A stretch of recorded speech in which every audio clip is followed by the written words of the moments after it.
guys, it's Amaya. Welcome back to my channel. Just a quick little disclaimer. This is going to have possibly some triggering content in it about mental illness and eating disorders. So if you are at all triggered by that stuff, please click off of this video. I do not want to put any of you guys in a situation where you feel triggered. Yeah, so please do not watch this video if you are triggered by those things. That's not what I intend to do.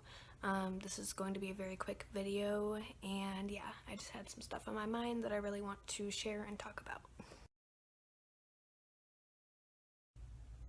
It is like so incredibly hot in my room right now, and I feel like I'm getting sick, so maybe that's just overheating or something. I don't know. I want to touch base on something really quick for anyone who maybe is going through something in life where they feel like they're invalidated, where their eating disorder or any type of mental illness at all is not valid because of something that anyone else has said to them.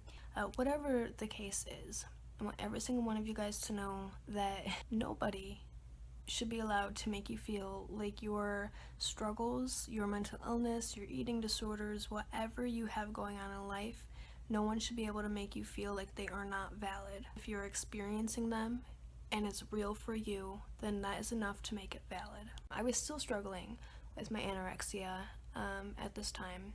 I would go into relapses where, I would get really bad with my eating disorder, and then I would start to recover, and then I would relapse back into my eating disorder. So I was recovering at this time, and I wanted to make a video to help inspire other people to recover from their eating disorders as well. I posted it to YouTube. I have it on private now on a different channel, but the video was out for almost a year, and it got, I want to say, like 50,000, a little over 50,000 views. I did not expect it to get that much attention. I wasn't really thinking, because I've made videos and they get like 20 views, 30 if they're lucky, like nothing like that. Eventually, this guy that I had dated for a little over a year, he saw the video. And it wasn't only about my anorexia, it was also about my relationship with him, how it was emotionally abusive, and how I struggled a lot in that relationship to love myself and accept myself because of the things that were going on in the relationship. I also talked about how I was receiving harassing messages through Ask FM at the time or something like that. Someone was like threatening me or whatever, and I went to the police, and it was just like this big ordeal. A whole bunch of stuff happened, and I wanted to talk about it. I ended up making this video, and my ex that, was included in the video, he saw it, and instead of like messaging me and being like, hey man, like, I understand you want to tell your story, but if you could like not include my name, that'd be great. Or, hey, I feel like you might be lying a little bit in this video. Didn't do that. Instead, he decided to actually comment on this video that had over 50,000 views,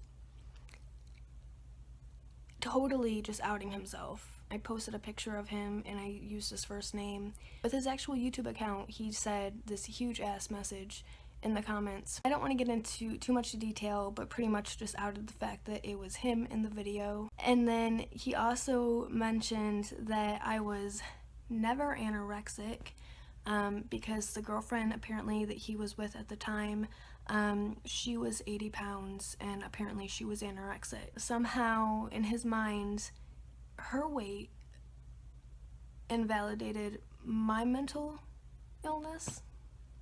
What? That's how I guess his thought process worked or something, which is kind of bullshit. Anyone tells you that you don't have a certain mental illness because someone else has it worse than you, that's a load of bullshit. Do not take that as any sort of an answer. I obviously knew that it was bullshit, and I don't really get angry about it anymore, but it still bothers me because I know that there are a lot of people out there, and probably still him, who have that mindset, who genuinely think that you are invalid because somebody else has it worse than you. That'd be like telling someone that they don't have cancer because you know, their tumor's not as big as someone else's tumor. Like, you don't fucking say that to people. You don't tell anybody that they don't have a real life problem because someone else's problem is bigger than theirs. That's bullshit. You don't do that. So if anyone tries to do that to you, you say, fuck you. I am valid. My problems are valid. My struggles and my achievements are all valid. People will literally say anything to make other people feel invalid, and just don't let them do that to you. Do not take that as an answer. Do not let them try to destroy you like that and try to put you down like that, because you have every fucking right to feel valid about what you're going through in life and who you are as a human being. This doesn't just apply to mental illness or eating disorders. This applies to your sexuality. This applies to your goals and ambitions in life. This applies to literally any aspect that people are trying to invalidate you about. So yeah, I just wanted to touch base on that and let you guys know that, because it's something that has been bugging me for the past 2 years or however long it's fucking been since that my ex commented on my video. Tonight, he said something to me that kind of brought that back up in my head. Don't let anybody invalidate you, no matter who they are or how they're related to you or how long you guys have been friends or whatever. Never let anybody ever invalidate you like that, because you don't deserve that. But yeah, moral of the story, guys, don't let people make you feel invalidated. It's a load of bullshit. You all deserve to feel valid, and anyone who tries to make you feel anything less than valid doesn't deserve to be in your life, quite frankly. So